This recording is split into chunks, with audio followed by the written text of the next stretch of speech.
Olá, mais uma vez seja muito bem-vindo ao nosso canal. Meu nome é Charles Araújo. Nós iremos estar falando neste vídeo sobre um assunto muito relevante. Acredito eu que o assunto mais relevante se você é cristão, se você acredita na eternidade, se você acredita na salvação, se você acredita em Jesus, você saberá que nós temos promessa que o Senhor Jesus irá vir buscar um povo separado por ele, e esse povo separado, os critérios que irá ser separado, não é ele que vai decidir, contando, fui com a cara daquele, com a cara daquele eu não fui, não. É resultante das nossas escolhas, aqueles que crê em nome do Senhor Jesus, têm como promessa máxima o arrebatamento da igreja. Então é muito importante que cada cristão se torne familiar com este assunto. Porque assunto que o nosso interior, que a nossa consciência desconhece, não tem virtudes correspondentes dentro de nós para se conectar com aquela promessa. Então é necessário que nós compreendemos a respeito do assunto, porque é um assunto, acredito eu, que é o mais relevante, o mais importante de toda a Bíblia. É o evento mais grandioso no mundo. E como nós temos pontuado em nosso canal, existe uma linhagem de conhecimento, esses conhecimentos, eles são úteis, são importantes, mas está relacionado apenas às leis naturais. Esse conhecimento a respeito de como funcionam as leis, repito, ele é importante, mas nesse conhecimento, nesse poder, não tem o poder que assegura a salvação, que assegura a eternidade.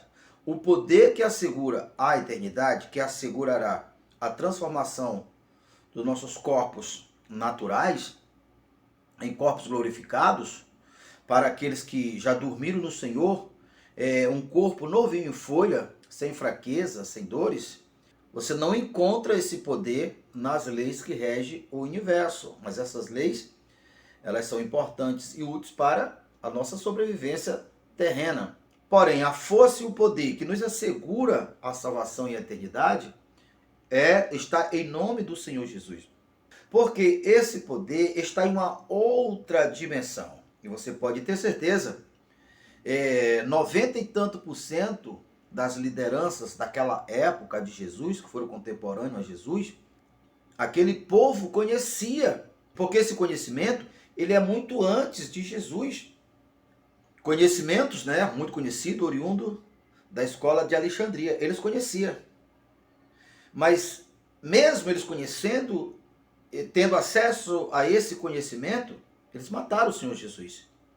Porque esse poder, esse reconhecimento, mesmo a mente humana não entendendo, porque não compreende, mas ele é testificado pelo Espírito Santo aqui dentro de Deus. A Bíblia afirma que todos que são chamados, e repito, o chamado não é os critérios que o Senhor Jesus chama, não é ele que decide. Esse critério é ao equivalente à minha busca, o meu querer e a minha obediência e o meu respeito ao nome do Senhor Jesus. Porque o nome do Senhor Jesus e o próprio Senhor Jesus, que foi a personalização do próprio Deus, da perfeição, da verdade, ele, o nome dele, representa. Por isso os apóstolos dizem, em nenhum outro há salvação, a não ser em Jesus. Então, você precisa entender que há uma diferença desses dois poderes. Os dois são importantes, mas um importante para o desenvolvimento humano, para as coisas de baixo, para as leis naturais. Enquanto que o outro, ele é o único poder capaz de te assegurar a eternidade, porque é o único poder capaz de fazer nossos corpos naturais ser transformados em corpos glorificados, segundo o corpo do Senhor Jesus segundo os corpos dos anjos. Então, falando de arrebatamento, assunto que deve despertar o interesse de todos que creem em nome do Senhor Jesus, porque esses eventos, que é o maior evento que já existiu na Terra, está para acontecer. E não pode pegar os de Cristo descuidosos. E o que se percebe é que, para a maioria dos cristãos, esse assunto é quase que um mito. Os que sabem e os que acreditam, a compreensão que eles têm a respeito do assunto é bem diferente da realidade descrita na Bíblia. qual é o entendimento que a maioria tem? A maioria entende o seguinte, que de fato o Senhor Jesus vai vir com poder e grande glória, vai se encontrar nas nuvens e vai chamar os santos.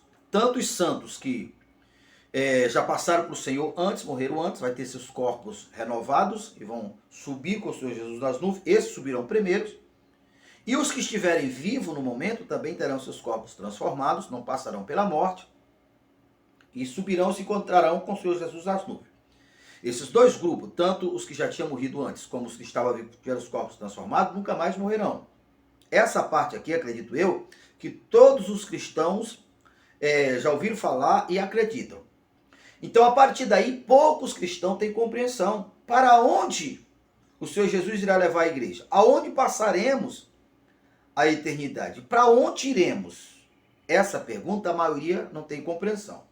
O que a maioria entende é que após o Senhor Jesus se encontrar com a igreja nas nuvens, vai para um determinado lugar, que a Bíblia chama de céu, como se fossem umas nuvens, porque muitas vezes é isso que vê nos desenhos, até mesmo já teve novelas, vai para as nuvens, vai ficar lá voando, como um anjinho voando, o tempo todo, uma eternidade.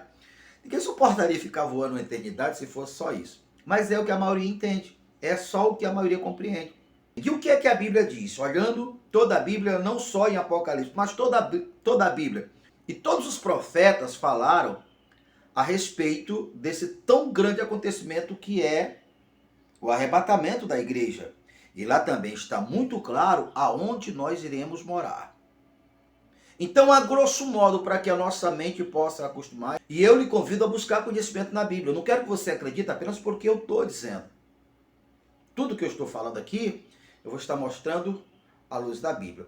O que é que a Bíblia diz? Para onde nós iremos? O que a Bíblia afirma é que após nós se encontrarmos com o Senhor Jesus nas nuvens, o Senhor Jesus, juntamente com os santos, descerão para o Monte das Oliveiras que foi o monte em que o Senhor Jesus foi preso, e o mesmo monte que ele, o Senhor Jesus, teve com o discípulo após ressuscitar, passaram 40 anos.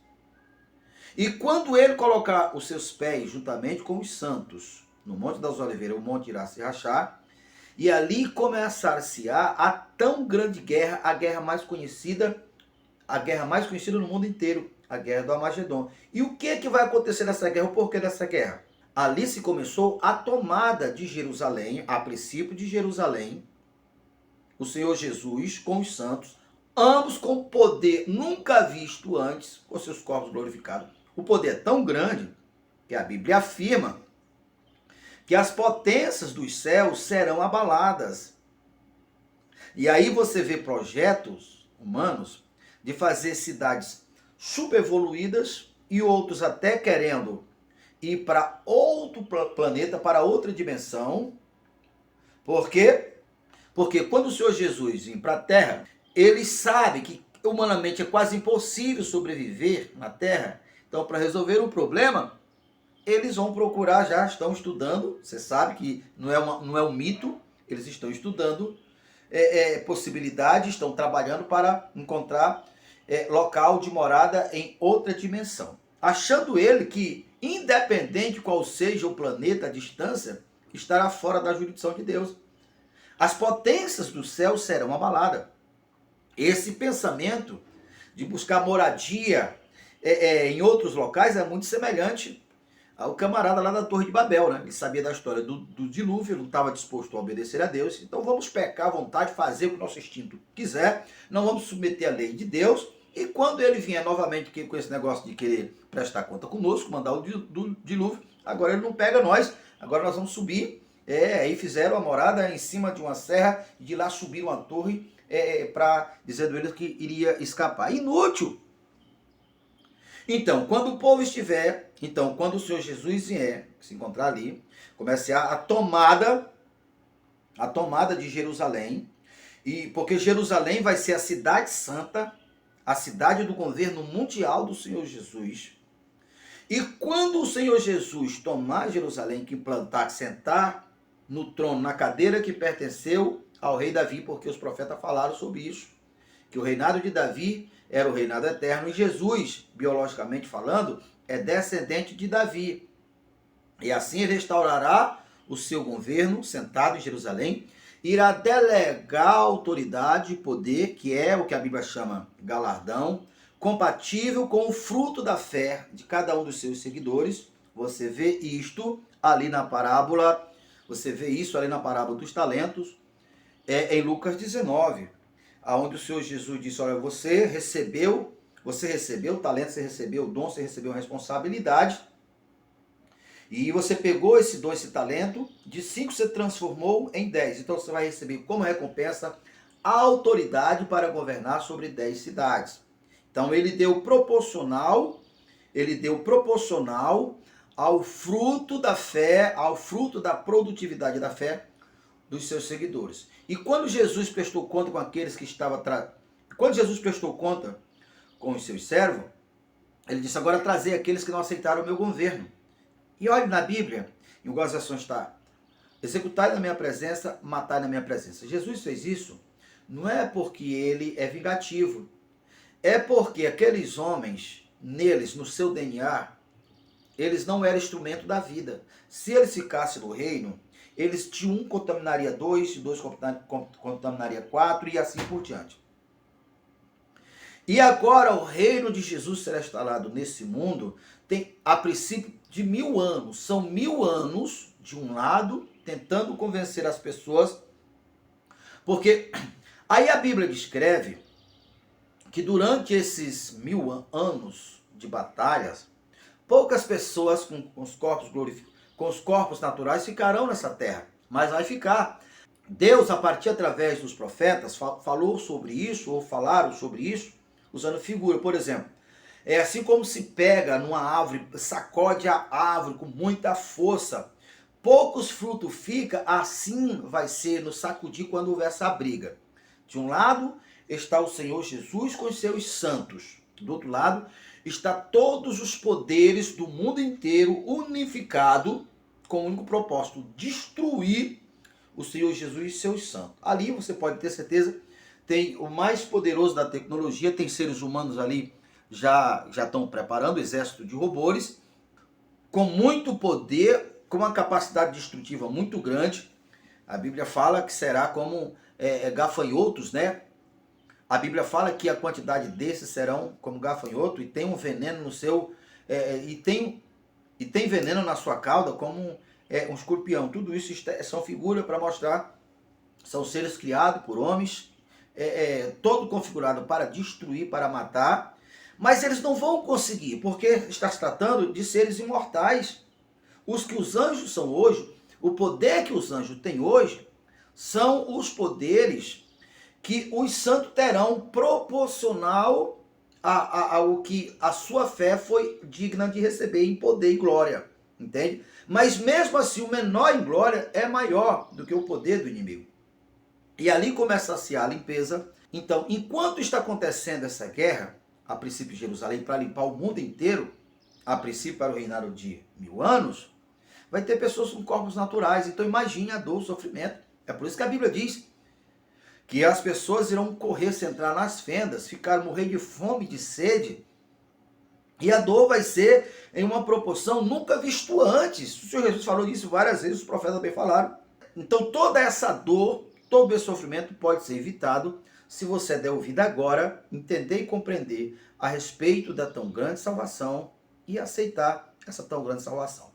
Então, se você já se interessa por esse assunto, já se inscreve em nosso canal, deixe seu like, seu comentário, clique no sininho para ser o primeiro a receber todas as vezes que colocarmos um vídeo novo, porque nós iremos continuar falando sobre esse assunto até que você entenda, tá ok?